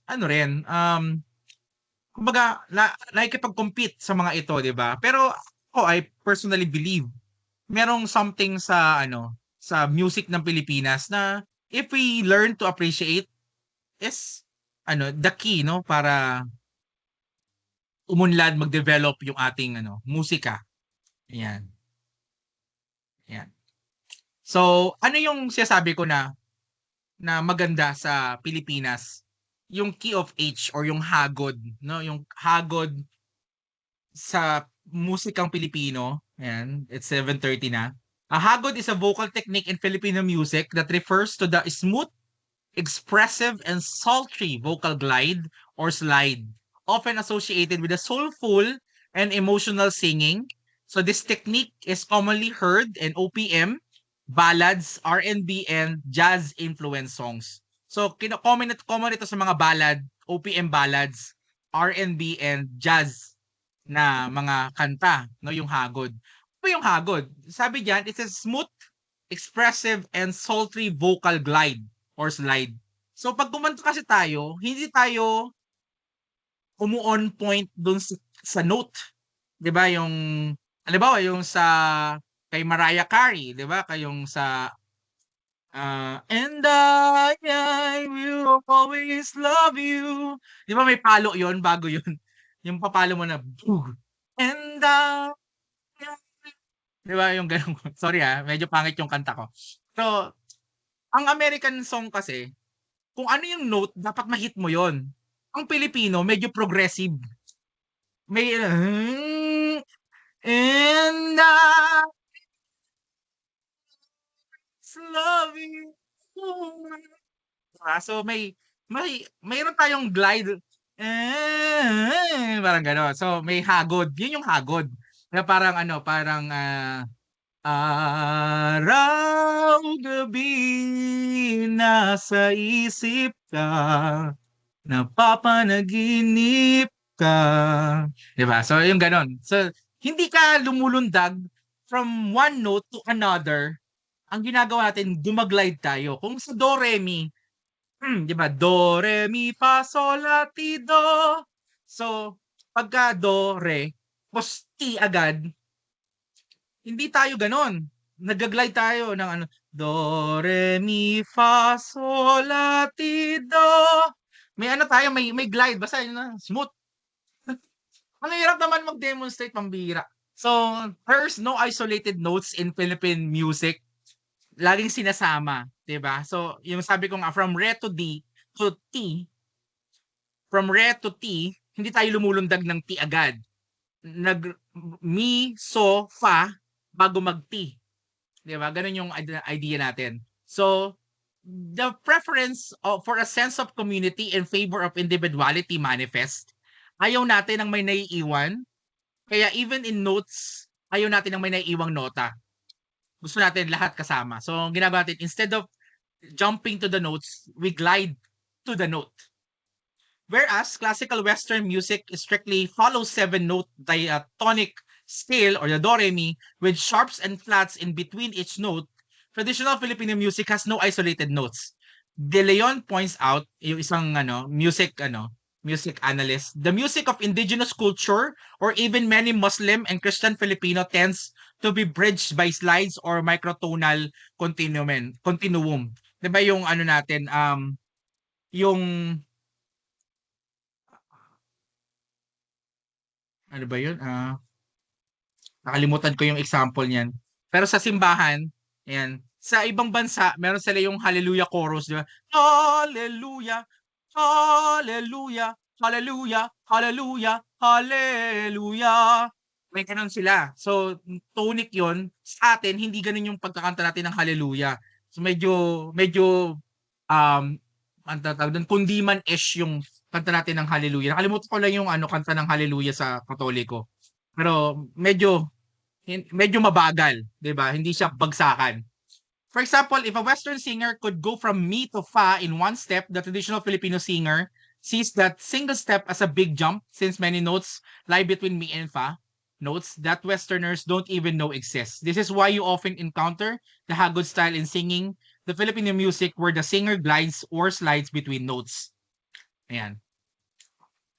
So, pakinggan natin yung Bukas na lang kita mamahalin ni Lani Misalucha para medyo magets niyo yung hagod na sinasabi natin. Kopi ko Blanca, di lang creamy, gentle din sa tummy. Switch na! Need extra budget? Mabilis mag-loan sa Maya! Ito, unskippable na. Maya-maya lang. May Maya, loan ka na. Yan. Pakinggan nyo muna.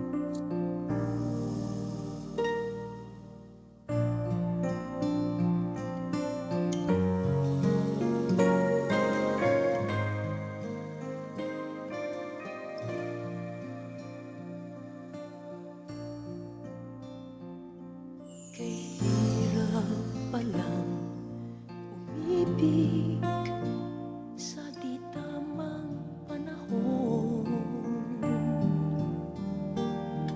Kung bakit ngayon ko lang natagpuan ang isang katulad mo. Sana noon pa kita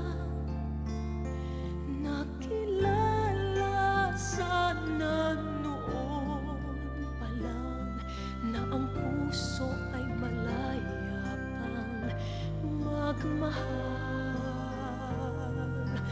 Bukas na lang Yan. kita mamahalin, sabay sa Tatas sa konti. paglaya Tatas ng ulit. ating Tatas ulit. mga puso. Diba? Bukas na lang kita mamahalin. Yan, nakita na yung progression nung yung pagtaas na sa chorus, 'di ba? Yung yung part na 'yon. Ito. Mahalin lang kita, so kita Yan. Tataas-taas yan. Konti-unti. Tataas ulit. sabay sa paglaya Tataas. ng ating mga puso. Ayun, yun yung hagod. So, hindi tayo lundag ng lundag. Yan. Sa pangkanta, yan, ito favorite ko to eh. Ito yung kinakanta ko sa misis ko eh. Pasensya nyo na, Cafe, hanggang sip alas your 8 way to naman yung klase soul. natin eh, di ba? Make your South Korea trip come true.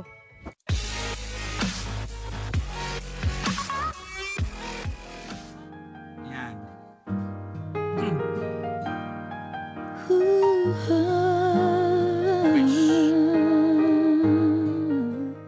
Wish 1075.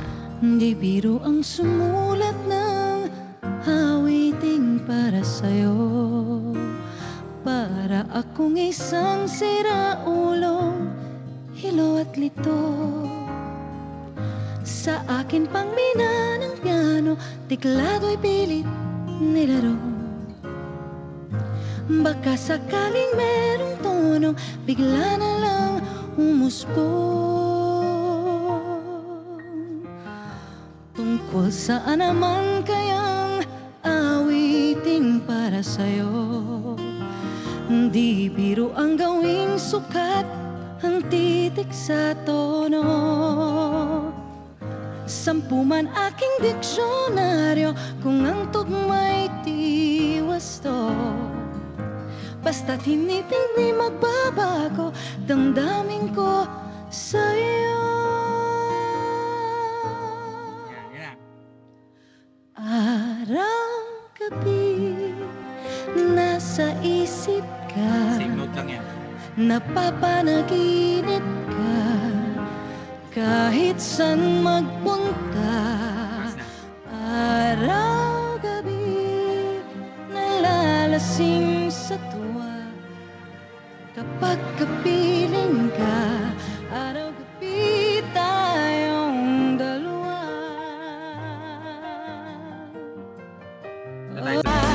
Kahit saan magpunta.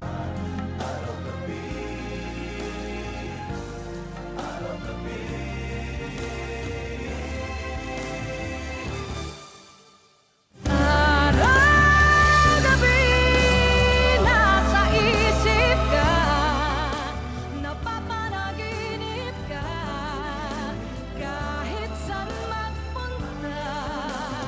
Araw-gabi nalalasing sa tuwa, kapag kapiling ka. Araw-gabi tayo dalawa. Araw-gabi tayong dalawa. Ganda, no? Ganda ng boses mo, bro. Ayan. So, nagagets yun na yung hagod, no? Yung hagod. Yun lang naman yun. Kung pasensya nyo na, medyo ginagabi na tayo. Ayan. Punta tayo sa hagod. So, asan na tayo? So, ngayon, actually, yung hagod na yan is coming from the kundiman side of the Filipino music. Andito ba yun? Parang wala na. No? Okay, tama. Wala na. So, bakit nga ba ganun? Kasi nasanay tayo sa kundiman, no? Yung kundiman na mga kantahan natin ay very Filipino-ish. Masyadong mahagod yung mga kundiman, the jazz, the R&B, and the pop, no, ng Pilipinas. Ballad, pop and jazz ng Pilipinas. Masyadong nagtagal sa atin 'yan. And we love music talaga dahil ang mga Pilipino emosyonal, 'di ba? So, emosyonal ang mga Pilipino. Kaya mas gusto natin ng slow lang sa buhay natin, 'di ba? So, in fact, yung American na paraan ng pagkanta ng Lupang Hinirang, there was a movement by national artist of the Philippines na si Joey Ayala, no? Si Joey Ayala ay isang singer-songwriter and a national artist for Filipino music. Sinasabi niya na even the Lupang Hinirang should be somehow ay kantahin in a kundiman way.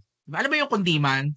Itong mga pinatugtog ko sa inyo, mga kundiman yan. Yung kundiman, yan yung mga tono niya ay 6/4. Tama ba ako? 6/4.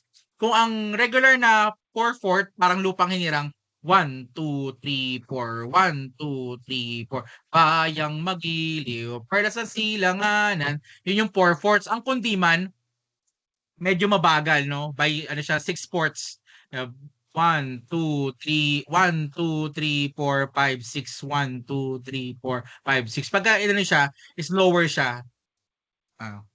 Pagka kinumpas nyo, 1, 2, 3, 4, 1, 2, 3, 4, 1, 2, 3, 4. Diba? Yung kanta halimbawa ng nandito ako, yung kay Ogie, nandito ako, umiibig sa'yo, kahit na nagdurugo ang puso. Yung ganon, diba? O kaya yung kundi man dumating sa atin ang panahon na ako ay mahalin mo rin.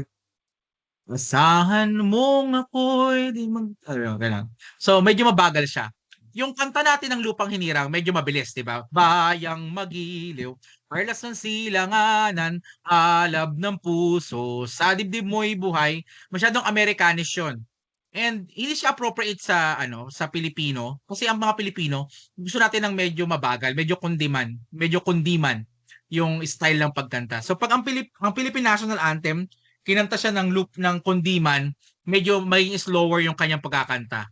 So 6/4, di ba? 1 2 3 4 1 2 3 4 Bayang magiliw, perlas ng silanganan, alab ng puso, sa dibdib mo'y buhay, lupang hinirang. Diba? Di ba parang mas mabigat siya? Di ba mas parang mas bagay siya sa Pilipino, di ba? Kasi ang mga Pilipino mahilig sa kundiman, di ba? Culturally appropriate yung tawag natin doon. Kaya mapapansin niyo sa laban ni Manny Pacquiao, maraming mga may mga singer na pag kumanta ng national anthem, pina-flag ng National Historical Commission. Bakit? Mali yung pagkakanta ng Lupang Hinirang. Bakit? Kasi yung singer, balladeer, no? R&B singer, jazz singer, pinakanta mo ng Lupang Hinirang. Yung Lupang Hinirang, dapat rapper ang pinakapakanta mo ng Lupang Hinirang kasi ang rapping, yung rap, hip-hop, mas military 1, 2, 3, 4. 1, 2, 3, 4. Nang ma-inlove ako sa'yo, pag-ibig mo ay tunay. Hindi rin, diba ganun? Hirap mag-rap no? Diba? Mas military yung salbakuta pa lang di ba? Yung mga kahit na wala pera, di ba? Yung mga ganun.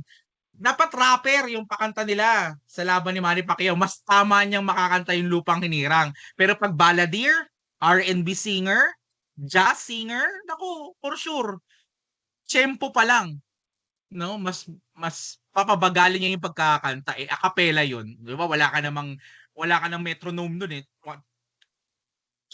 Wala kang metronome kapag kumanta ka ng laban ni Manny Pacquiao, di ba? So, paano mo mabibilang? Ganun yun sa metronome. 1, 2, 3, 4. 1, 2, 3, 4. Bayang magiliw, perlas sa silang. Anyway, I hope you're getting something sa mga pinagsasabi ko. And of course, the political economy of popular music and dance. So again, we have the networks. Sila yung nagsasabi kung ano yung sikat, ano yung dapat na maganda, sino yung artist. So the entertainment industry in the Philippines is controlled by major media conglomerates such as ABS-CBN, GMA Network, and DV5, as well as record labels and digital platforms that dictate what becomes popular. This corporation profit from commercialization of culture, promoting music and dance that sell rather than those that challenge or provoke thought. So pagka ang ginagawa ng mga GMA artists, yung mga singer, yung mga producer ng musika, so sila yung nagde-dictate kung ano yung popular, di ba? Kapag nung kanta ni Alden Richard, yung God Gave Me You, di ba? Natuwa ba kayo pag napapakinggan nyo yun, yung God Gave Me You ni Alden? Ako kasi hindi di ba? Tapos sabihin nila artist, singer si Alden Richard. Lamang lang ng paligo sa akin yun si Richard Siguro mga 1,327 no, naligo yung lamang niya sa akin kaya siya artista. Siguro kung 1,327. Mabira kahit isang araw maligo ko ilang beses. Hindi ko aabutin yun kahit isang buwan Anyway, okay lang naman, tanggap ko naman na hindi ako ganun kagwapuhan. Pero charot. Ay, mamaya malagay na naman tayo sa rito sa evaluation. Sabihin, okay sana magturo, medyo mahalay lang. Anyway, so campaign jingles. Okay pa ba kayo? Hindi na kayo tumatawa. Ilan na lang tumatawa rito 3 na lang bahala nyo Hindi nyo ginagamit yan, mabubulok yan. Yung mga yung mga pindutan. Okay. So malapit na tayo matapos. Ano na tayo? 33 of 42. Aray mo. Joke lang. Alas 8, tatapusin natin to. Okay, so yan. Aso na tayo? Campaign jingles, celebrity endorsements, and stage performances during political rallies turn election into entertainment spectacle, di ba? Ganun nangyayari, pagandahan ng jingle. Kahit walang bitaw yung politiko dahil ang ganda ng jingle, binoboto, di ba? Bagong Pilipinas, bagong muka. May prinsipyo, may isang salita. Ganun-ganun. Pero wag ka, nag-aaway na sila ngayon, di ba? Di ba? So, bagong Pilipinas daw, Diyos ko. Anyway, so, nagiging entertainment na lang, di ba? Pagandahan. Ako dati, meron akong sobrang LSS ako dun sa kay Oka Malapitan. Yung Oka Malapitan. Oka Malapitan. Oka Malapitan. Iboto na mayor. Isipin niyo mula monumento hanggang letre, nasusundan ko yung sasakyan na nagpapatugtog nun. Isipin niyo yun, siguro sa 4 kilometers din yun o kaya 5 kilometers. Okay lang. Hayaan mo siya. Meron naman tayong recording. Pasensya na talaga. Sorry na. So, di ba? Napakatagal. Tagal ko magturo no? 2 hours. Yan yun na. Ngayon lang naman. Next time naman, di ko na kayo tuturuan. Anyway. Aray mo. Ayan. So, ito yung kay Manny Villar. Ayan. Di ko alam kung naabutan nyo to, pero ito yung panahon namin. Nakaligo ka na ba sa dagat ng basura? Nagpasko ka na ba sa gitna ng kalsada? Yan ang tanong namin. Tuloy ka ba ang isa sa amin? Nalaman mo na ba mapapag-aral ka niya? Tutulungan tayo para magkatrabaho. At ang kanyang plano'y magkabahay tayo. Si Villar ang tunay na mahirap. Si Villar ang tunay na may malasakit. Si Villar ang may kakayahan at gumawa ng sariling pangalan. Si Manny Villar ang magtatapos ng ating kahirapan. Ayun. So, yung kay Manny Villar. And, syempre, di natin ito makakalimutan. Shingo Cafe, sip your way to Seoul. Mayroon na itong Make your advertisement. Dati South wala pa Korea itong trip come advertisement. true. Muunlad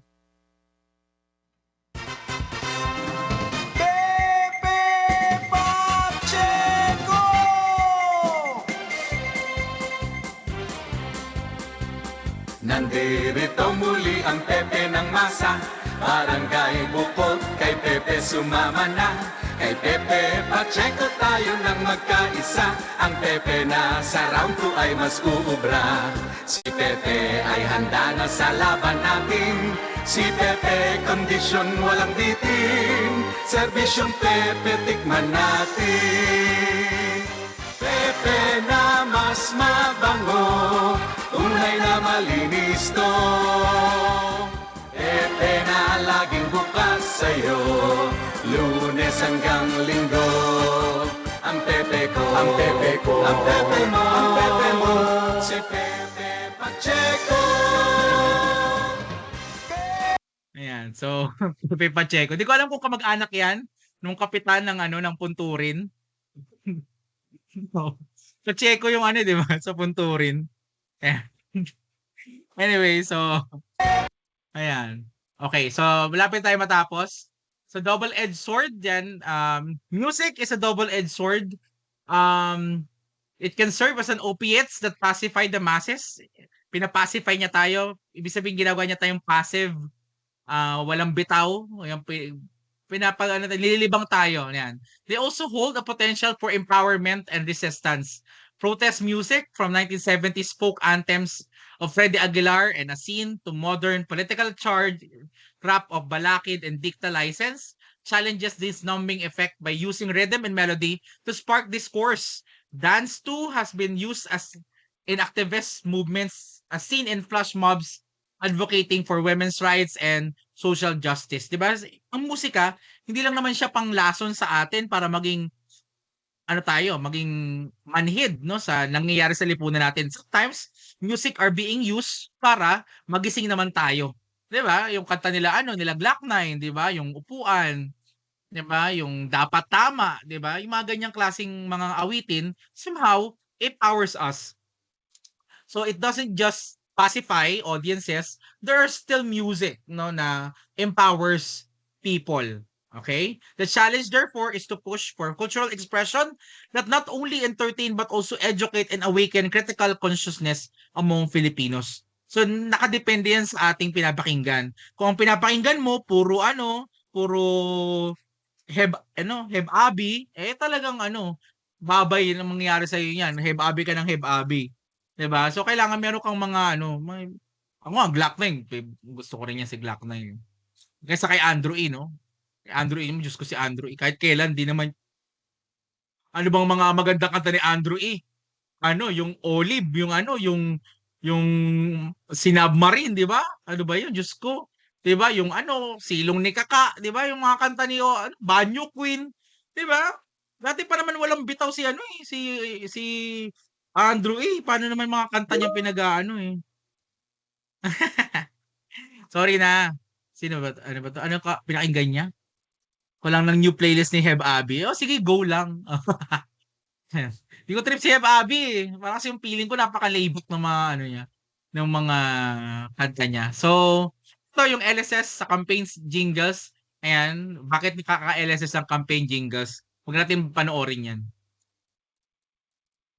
So, now lastly, music and dance are engraved in roots. Sa atin, nakaukit na sa ugat natin, nakaukit na sa atin ang musika at sayaw. Kaya hindi natin siya maiaalis sa atin. Music is indivisible from life.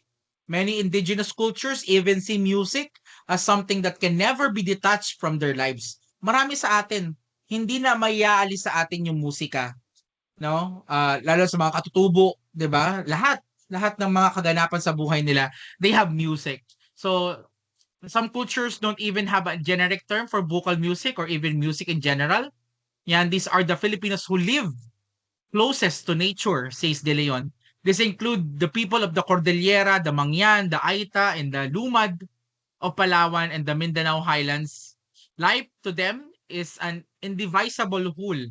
Art, myth, ritual, work, and activities of everyday life are all integrated into one. Spirit and matter, God and nature, the visible and invisible worlds are not a dichotomy but interpenetrate in many ways. So nagsasama-sama yung maraming bagay, yung spirito at yung totoong mga bagay, yung Diyos at yung nature natin, lahat yan, they work together, no? They interpenetrate each other in many ways. Of all Filipino subcultures, indigenous art is the most integrated with everyday life, multifaceted and participative. So ba? So those participative encounters of the indigenous people in the Philippines, hindi maaalis yung musika, hindi maalis yung sayaw, 'di ba? Meron tayong rain dance para umulan, meron tayong sun dance para umaraw, meron tayong sangkaterbang mga ritual, 'di ba, na nagsasayawan, 'di ba? Baka nga yung mga different breathing style, di ba? Nanood ba kayo ng Kimino? Ano ba yan? Yung Demon Slayer. Di ba? So, baka nga ganun sa atin yung galing. Baka may kapangyarihan talaga pagka sumayaw ka ng ganung ritual. Kaya mo magpalabas ng apoy, di ba? So, anyway, hindi na maalis sa Pilipino yung musika. Yun yung totoo. Kahit pa nasa urban area tayo, nasa Valenzuela tayo, we do so much thing with music, even in worship. If you're a Christian, 'di ba, may praise and worship tayo. There are times, alam nyo, faith, talking about faith and faith and healing.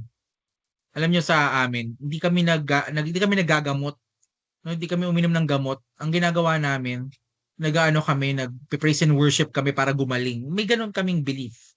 No, at nangyayari naman yun sa amin. So somehow, doon pumapasok yung kahalagahan ng music and dance, 'di ba? Sa panahon natin ngayon,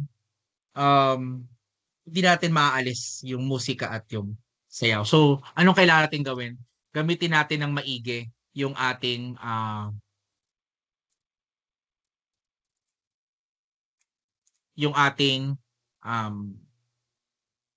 music, no, and dance.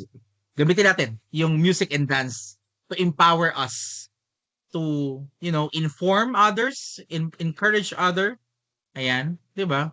Kung magpapatugtog ka lang din naman ng mga musika sa bahay ninyo, wag na yung mga musika na walang kwenta, yung may silbi, yung may pakinabang, 'di ba? Para yung mga nakakarinig, ma-empower. Kung puro ka lazy song yung pinapakinggan mo, magiging tamad ka rin talaga, 'di ba? So ayun. Okay? So I hope you learned something tonight. Sa sobrang dami ng pinagsasabi ko, ilang minuto na lang, ilang segundo na lang ay magdadalawang oras na yung recording ko. No, maraming salamat sa inyong oras. Ayoko na magtanong at baka may sumagot pa. At baka may magtanong pa, no? Maraming salamat sa inyong oras for staying with me. Mag-ingat kayo and I'll see you again next Wednesday. I'll stop the recording here.